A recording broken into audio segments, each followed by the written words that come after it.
You are Locked On Braves POSTCAST, part of Locked On Sports Atlanta, your team every day.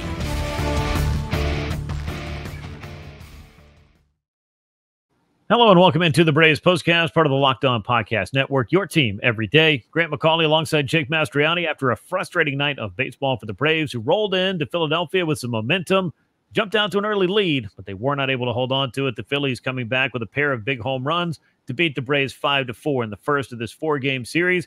A showdown we talked about yesterday, which may very well be Atlanta's last stand, or at least their last best chance to make some noise in the National League East. We'll recap this game and get you set for game two of this four-game series, which comes your way on Friday. Before we get into all of that, though, make sure you hit the thumbs up button, subscribe to Locked On Sports Atlanta on YouTube, and to Locked On Braves, wherever you get your podcasts. Today's episode is brought to you by Game Time. Download the Game Time app, create an account, use the code LOCKEDONMLB for $20 off your first purchase. Terms apply. Download Game Time today. What time is it? Game Time. Well, for the Braves on this night, Jake, they rolled in and did exactly what you were kind of hoping. They swept the Minnesota Twins. They come in and jump out to an early lead, but the middle innings went awry for the Braves. And this one most definitely, Charlie Morton had kind of worked his way into and out of trouble many times, but he wasn't quite able to get out of the sixth inning, and that was the first of the major dominoes to fall for the Braves to lose and for the Phillies to take advantage and to ultimately take this game.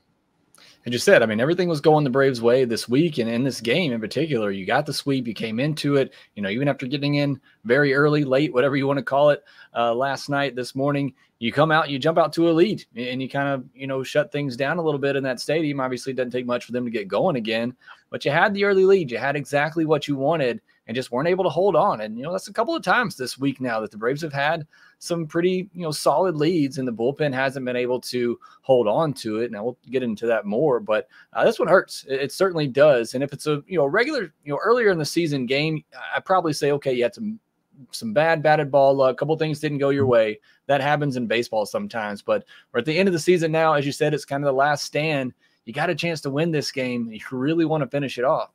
Yeah, you definitely do. And I think there were some things that just kind of went wrong for the Braves in this one. They were up 4-0, obviously, heading into the sixth inning. A couple of runners get on against Charlie Morton, who's, pushing over 100 pitches. And I think that in sizing up a Charlie Morton start and in giving credit where it's due for a guy that has done this for a very long time and had success against the hitter that he was charged with facing with 2 out and 2 on, I can understand the case for leaving Morton out there, but considering what you just talked about, the importance of these games, where you are in the season, and the fact that you ended up going to the left-hander anyway, why not, after 5 2/3 innings, give Aaron Bummer the matchup against the lefty and just go ahead and play the numbers if you're going to do that? Because what's the difference, honestly, between 5 2/3 innings and 6 innings out of Morton? You knew he was done either way. That is kind of where I felt like the Braves, and for Brian Snitker, weren't able to pull the trigger at the time they needed to at least give themselves a chance to get maybe a different matchup. Who knows what the outcome would have been? None of us know, but in terms of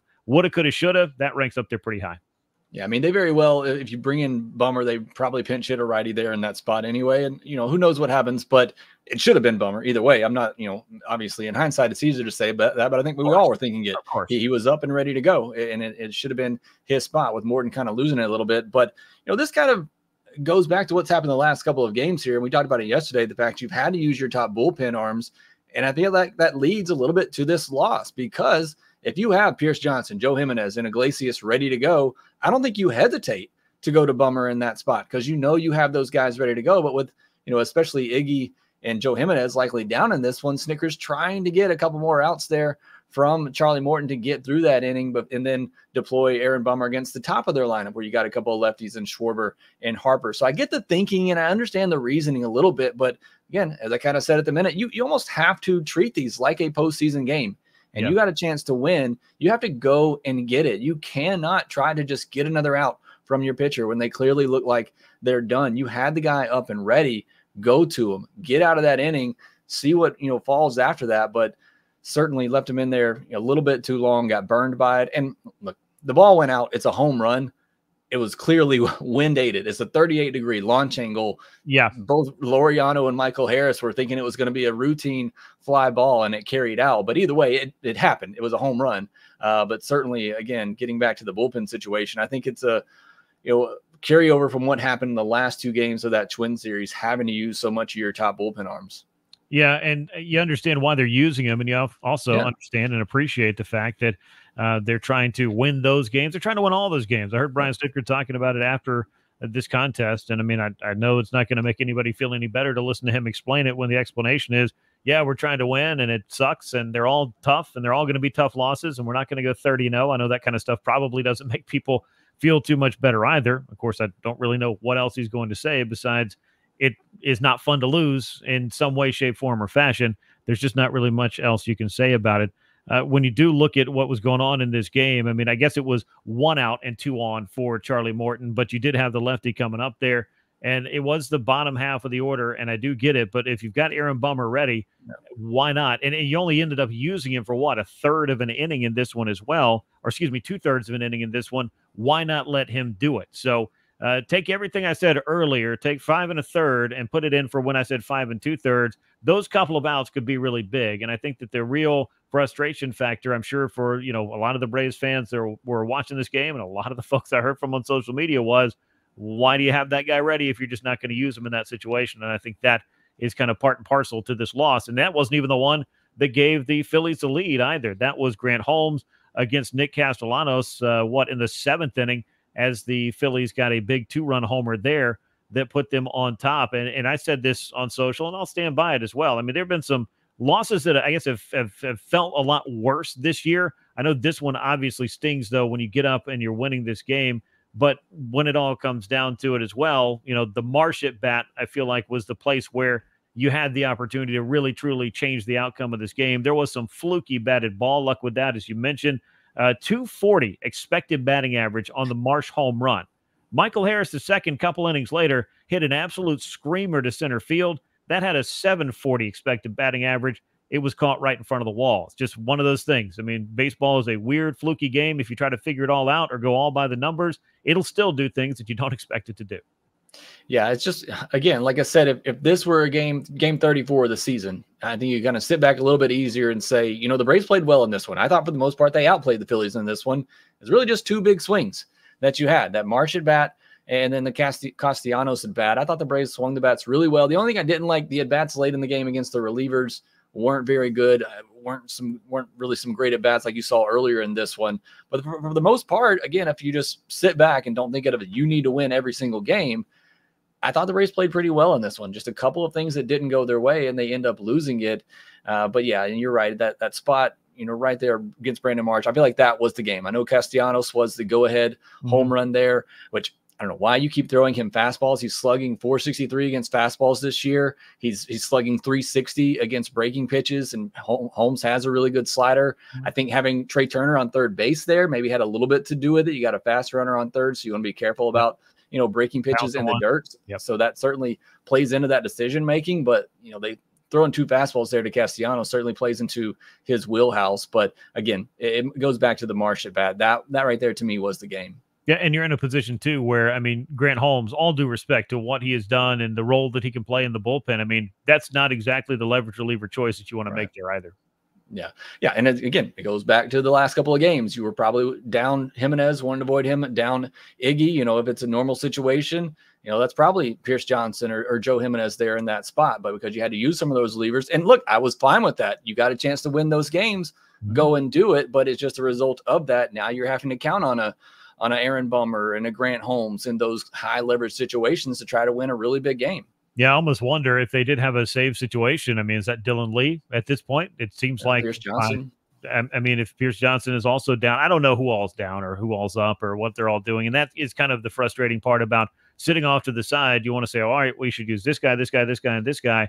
There may be different things going on. And obviously they're trying to manage the workloads here. They're not going to be able to throw these relievers 25 times in the next 30 games to win all these, win all of them. Not every save is going to belong to Raisel Iglesias, so on and so forth. But either way, I don't guess we had to worry about a save situation when it all came down to it. But you could tell that they didn't have all of the bullets that they would have liked to have had in order to fire them at the Phillies here in game 1. Yeah, it certainly didn't. Because like I said, if you did, you don't go to Grant Holmes in that situation. As good as he's been, and I think he is a guy that you're going to have to count on in some of those spots, but more so in that guy to kind of bridge the gap, a guy that maybe has to come in and get an out in the 6th inning to get out of a jam and maybe pitch a 7th inning. But it's not, a guy that you're looking to face the top of the order in a 1-run game, in the 7th and 8th inning. But that's just the state of where the bullpen was coming into the series, because they played so many close games lately and had to use so many of those guys. Yeah, and you want to win them all as much as you can. The sweep in Minnesota doesn't go away just because they lost this game in Philly, but it does put the pressure right back on the Braves, because their momentum stops and shifts right back over to a Phillies club that, if we're calling a spade, has also not played well in the second half. They've been about a 500 club as well. So, they're trying to figure their things out as they go. So this is an important win. They're all important wins. I mean, spoiler alert, at this time of year, everything is going to be a little bit more heightened, a little bit more valuable as well. But either way, for the Braves, with this loss, they dropped to 6 games back in the East, and definitely it does feel like a missed opportunity game, as we have talked about quite a bit. We're going to talk about it even more, whether you love it or hate it. That's what we've got on tap for today's edition of the Braves Postcast. A frustrating loss for the Braves in this one, 5-4 in comeback fashion. The Phillies take it. We will talk more about the outing for Charlie Morton, as well as a big game from Matt Olson, who hit, as I said, about 9 miles worth of home runs on Thursday against the Phillies. We'll get to that as the Braves Postcast continues. Get hydrated with electrolytes, essential vitamins, and clinically tested nutrients with the #1 powdered hydration brand in America, Liquid IV. Blast off with the iconic summer flavor of Popsicle Firecracker, a festive blend of citrus-fueled lemon, lime, tart cherry, and raspberry flavors. No more thirsty summers when you indulge in hydration with Liquid IV. Get 20% off your first order of Liquid IV when you go to liquidiv.com and use the code MLB at checkout. That's 20% off your first order when you shop Better Hydration today using the promo code MLB at liquidiv.com. Let me tell you about the best way to buy tickets to virtually any and everything. It's Game Time. Game Time has a new feature called Game Time Picks that makes getting tickets to your favorite live events even easier. Game Time Picks filters out the fluff to show you only the incredible deals on great seats, so you don't have to waste time searching through thousands of tickets. There are plenty of things to love about Game Time's ticketing experience. Get the panoramic view from your seat in the app before you buy. Get the lowest price guarantee, or Game Time will credit you 110% of the difference. Your purchase is covered with the most flexible customer service policy in the ticketing industry as well, so you can take the guesswork out of buying tickets with Game Time. Download the Game Time app, create an account, use the code LOCKEDONMLB. You'll get $20 off your first purchase. Terms, of course, apply. Download the Game Time app, create that account, use the code. It's LOCKEDONMLB. You get $20 off your first purchase. Download Game Time today. What time is it? Game time.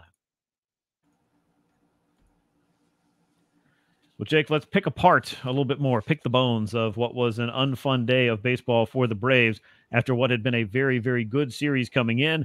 The Braves jump out to the early lead, but fall short in a 5-4 loss to the Philadelphia Phillies. 4 runs, 7 hits, no errors for Atlanta, 6 men left on base. 5 runs, 7 hits, 1 error, and 8 men left aboard for the Phillies. Braves now 73-61 on the year. Phillies 79-55. The loss in this game goes to Grant Holmes, and the win, meanwhile, goes to Orion Kerkering. Both of those obviously in relief, and the save goes to Hoffman, his 10th of the season, to close things out for the Philadelphia Phillies in this one. Charlie Morton, 5 2/3, 5 hits, 3 earned runs, 4 walks, 7 strikeouts, a hit batsman, and a home run. Filled up all the columns, unfortunately. He had done such a nice job, though, in all seriousness, of just kind of tiptoeing through the minefield all night long. And, I understand the veteran going against a batter that he had faced a couple of times and really had gotten his number. I also can understand and appreciate, on a more advanced, metric side of it, the fact that fly ball to left field did not seem like or feel like a home run until it was. But the frustration of it was, of course, that Charlie Morton had been kind of laboring. The Phillies were once again mounting a threat. You had somebody ready in the bullpen. You didn't go to him. And ultimately, all of that combined cost the Braves dearly. And for Charlie Morton, it kind of took a kind of gritty, gutty, performance that the Braves very much needed to try to give them at least as much length as he could. And then the search to get another out or two out of him, it ended up costing the Braves. Yeah, young or old, you have to work that hard in a start. It's going to come back to catch up with you at some point, because we saw it with Spencer Schwellenbach the other night. I mean, he had to work a ton in that game against the Twins, and you saw him kind of tire out at the end there. Charlie Morton had to do a lot of work early in this game to get around some of his own issues with the walks, the hit batters, but he was able to manage that. And there was a point early in this game where I didn't think we were going to get 5 innings out of Charlie Morton. And then once he did, I thought, okay, great. You've gotten 5 innings. Anything you get after this is great. And you just left him out there again a little bit too long in that situation. But otherwise, like you said, I thought Charlie Morton did a good job of working around his own mistakes, keeping runs off the board, same as Spencer Schwellenbach the other night, who had to work really hard in his, but kept some runs off the board. It's just, again, it comes down to that one at bat to Brandon Marsh in this game, and a curveball that was left up. And look, Brandon Marsh hit it hard, but it's 38-degree launch angles. That's not supposed to go out like that. But either way, again, it happened. It's unfortunate because it was turning into being a really good night for Charlie Morton after a rough start. Yeah, and you needed as much as you could get, but it's kind of to track back to the Minnesota series, because I know you were talking about different, bullpen pieces that have been used, maybe a little bit more used than you would expect, just based on some of the final scores. But you go into that first game, you got a rain delay for 90 minutes. They're lucky that Max Fried came out and was able to get 5 full innings out of that. Schwellenbach, meanwhile, he wasn't able to get through 5 in his last start either. So every one of these little moves where you had to use somebody else, maybe another day or two more than you wanted to. And I know you can point at that final game and say, why are you using your higher leverage guys? Look, you got a chance to finish off that sweep.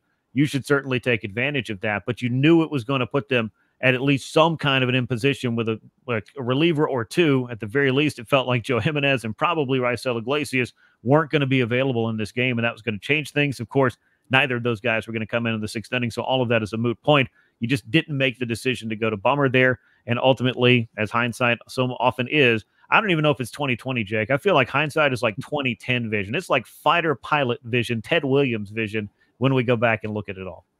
It's look, I'm not one of those that want to get rid of Brian Snitker. I think he's a great manager. I know it's easy to say that after this game and maybe the one on Tuesday as well. I thought that was a bit questionable, but a lot of people probably would have assumed that you're going to go to Aaron Bummer in that situation, because if you're going to go to Aaron Bummer there to get the lefty out once Marsh comes up, you're still 2 batters away from getting Schwarber, and you want him to face that matchup, which he did the next inning anyway.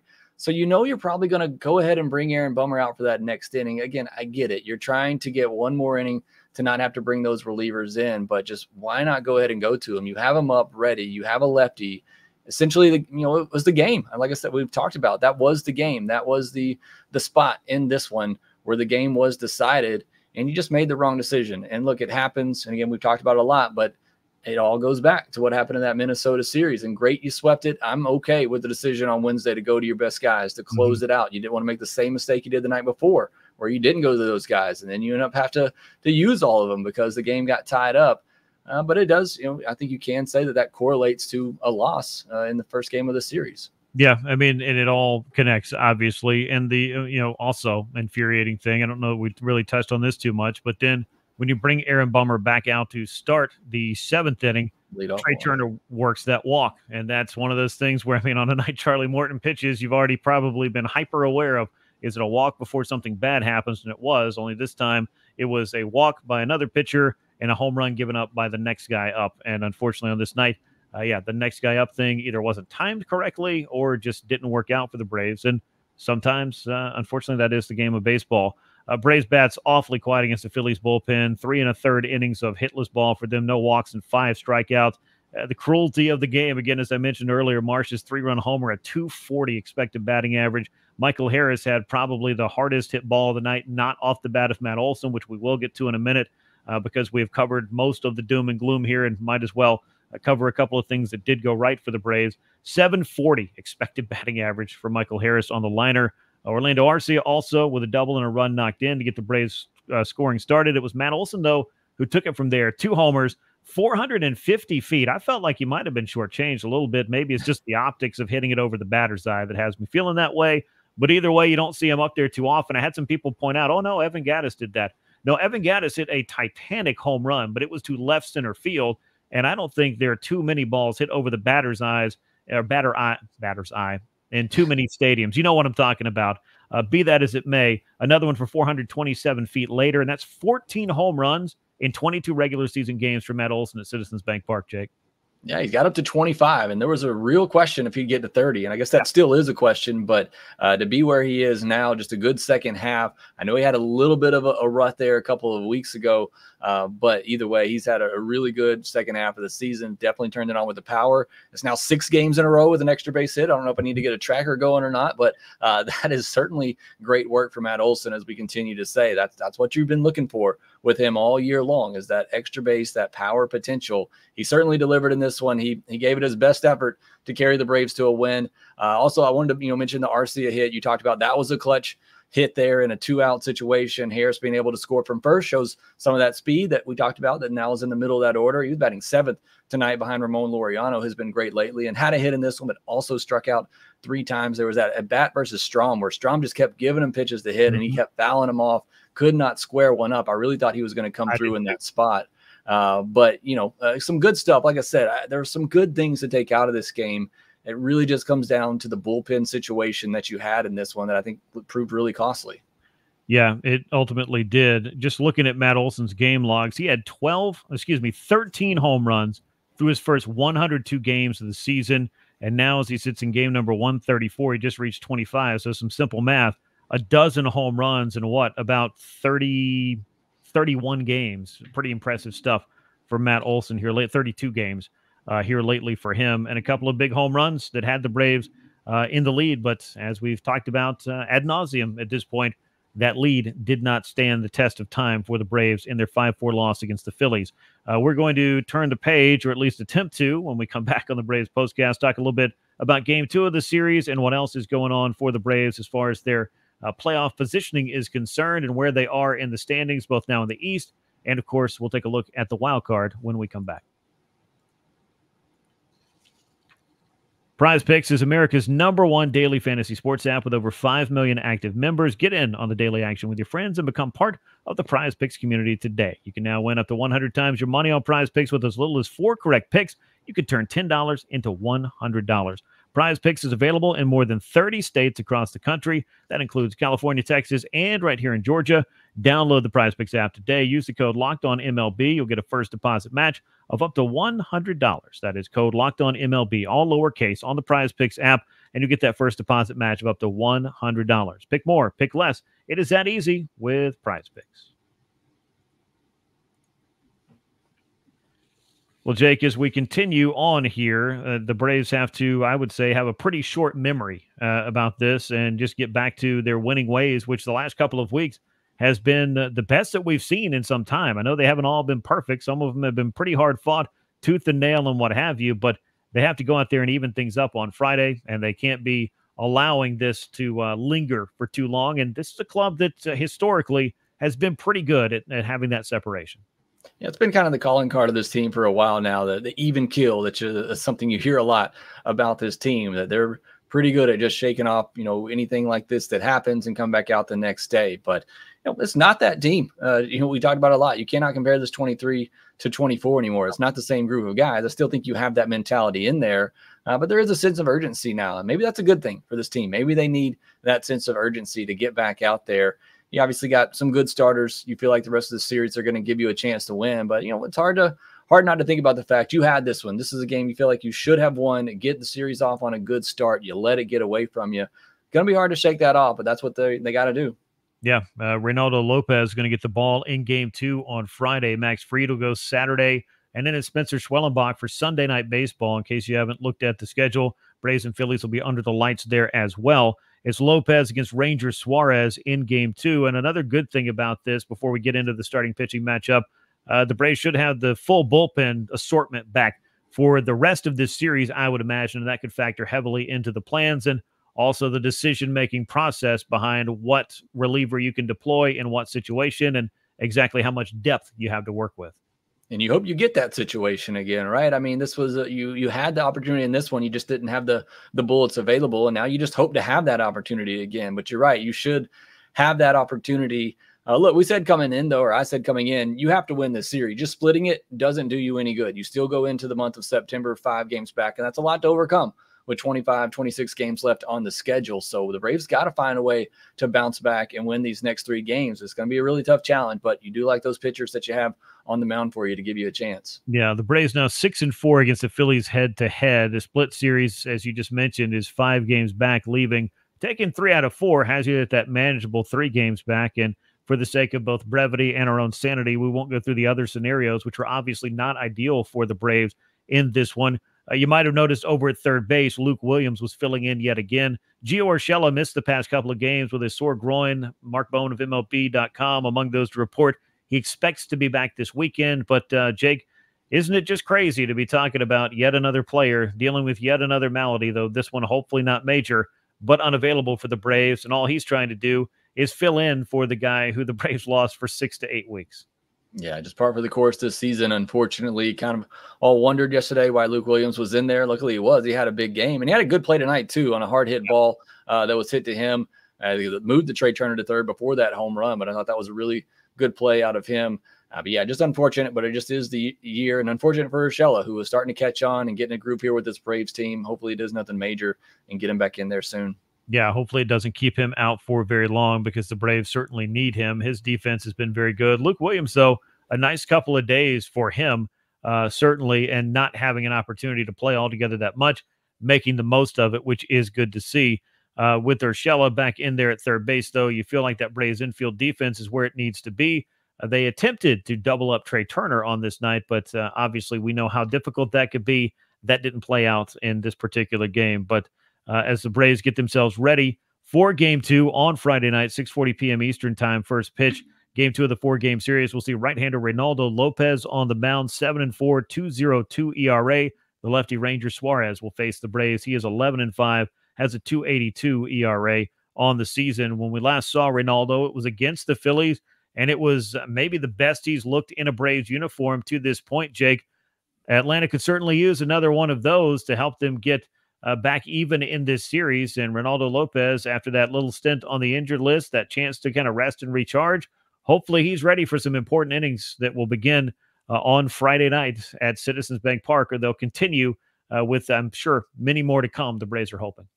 Yeah, he seems really refreshed and good after that little break that he had and the injury that he had. 17 strikeouts in his last 2 outings since coming off the injured list there, giving up 1 earned or less in both of those starts, or gave up 1 earned in both of those starts. So I'd love to see that again against this Phillies team. Again, you feel good with your starting pitching on the mound to give you a chance to bounce back. So I love seeing Reynaldo out there. A great season that he's had. And again, I know he had the injury there, but it's also just kind of I don't want to call it a blessing in disguise. You don't want to have any injuries, but it just allowed him to kind of take that break and kind of refresh, because he hasn't pitched this many innings in a long time. So hopefully that has helped him a little bit. But going on the other side, Ranger Suarez is a guy that just seems to have the Braves number, certainly in the postseason. So going to be a tough matchup for this offense. Yeah, and Ranger Suarez is a guy that maybe a little bit like some of the other outings that we've seen, maybe even the Charlie Morton outing, where like you're just tempting fate. You're dealing with a lot of base runners, but can you get the big hit against them? The Braves have seemed to have a little bit of trouble getting that done more times than not. Yeah, Reynaldo Lopez, though, last time against the Phillies, 10 strikeouts across his 5 innings. That was the last time he went head-to-head with the Phillies, but he did have that start in the finale against Washington as well. He's looked very good since coming off the injured list. Can he do it again for this Braves club and go for his 8th win of the season as he faces off against Ranger Suarez? That's going to wrap us up here for this edition of the Braves Postcast. As always, we appreciate you riding along with us. Even on nights like this, make sure you subscribe to Locked On Sports Atlanta on YouTube. Leave us those likes and comments. Share the show with a friend. And subscribe to Locked On Braves, wherever you get your podcast. Once again, Atlanta comes up short to the Philadelphia Phillies in Game 1 of the 4-game series. 5-4, the Phillies come back and take it. Braves will look to even up this series behind Reynaldo Lopez on Friday night. For Jake Mastroianni, I'm Grant McAuley. We will catch you next time. And until then, so long, everyone.